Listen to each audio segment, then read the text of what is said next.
A Day in My Life vlog. Nasa day 2 na tayo.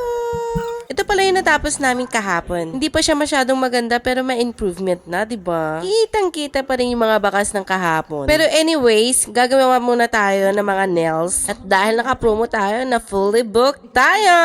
First client for today's video ay aking BFF. Nagpa-mani-pedi soft gel siya. Pero this time, plain ulit siya. Pero before, lagi siya nagpapagawa ng mga maraming mga design. Tapos meron pa kami dalawang client, dalawang soft gel din. Itong client ko na to, galing pa siya ng Maynila. Every vacation nila dito sa Pangasinan, ayan, nagpapanish siya sa akin. Gustong gusto kasi niya yung mga gawa ko kasi nagtatagal daw almost 2 months. Hindi daw niya kinakat, pero nakakatakot yun kasi pag mahaba na yung nails mo, pag yan nasusul, masakit! Kaya sa mga nagpapa-soft gel dyan na mahaba, ayan, ingat-ingat po sa ating mga nails. Kasi yung iba natatanggal pati yung natural lashes.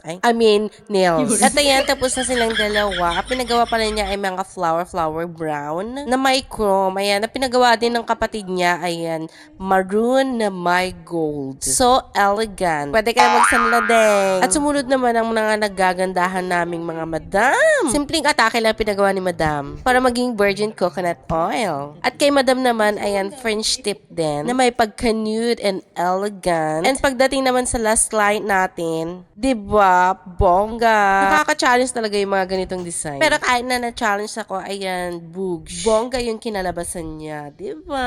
Pagkatapos namin sa client namin, ayan, pumunta na ako dun sa pwesto. Sabi ko kasi sa kanila, mauna na sila. Supposed to be sabay-sabay kaming pupunta, pero meron dumating mga client. Aba, tatanggihan ko pa ba naman yun? Kaya ayun, late na ako nakarating ng pwesto. Nadatnan ko na silang patapos sa isang pader, at saka sumabay na akong tumulong. Sa paglalagay ng wallpaper, dyan din ako magaling. Pero kahit ganun ka kagaling, kung wala kang mga kasama, hindi ka matatapos on time. Buti na lang talaga meron itong mga kasama. Kahit nagkamali nung una sa pagpipaint, ayan, nabawi sa wallpaper. Mahirap kasi talagang patungan yung black. Kaya no choice kami mag-wallpaper kami. Supposed to be talaga, paint lang yung ilalagay ko. Lalagyan ko siya ng mga cream. Parang minimalist. Para maging super aesthetic. Pero hindi nangyari. Kaya lahat ng mga plano natin, hindi lahat nagagawa natin o natutupad. Kaya naman kailangan natin ng plan B, plan C, plan F, plan E. Kasi hindi natin alam kung saan tayo papalpak. Ayan, malapit na kami matapos dito sa side na to. Andito pala sa left side, ayan, tapos na din ni Shane dyan. Hindi ko lang nabidyohan.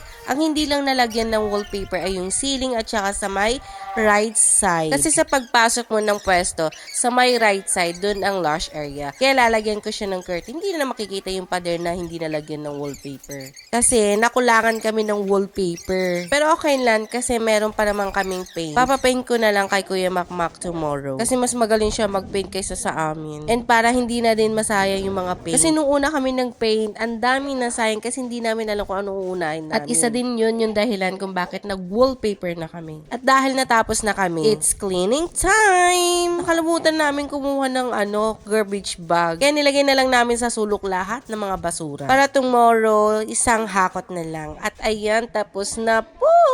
Ang laki ng improvement. Ayan, thank you Lord! With Shane and Aliyah, pauwi na kami. Yay!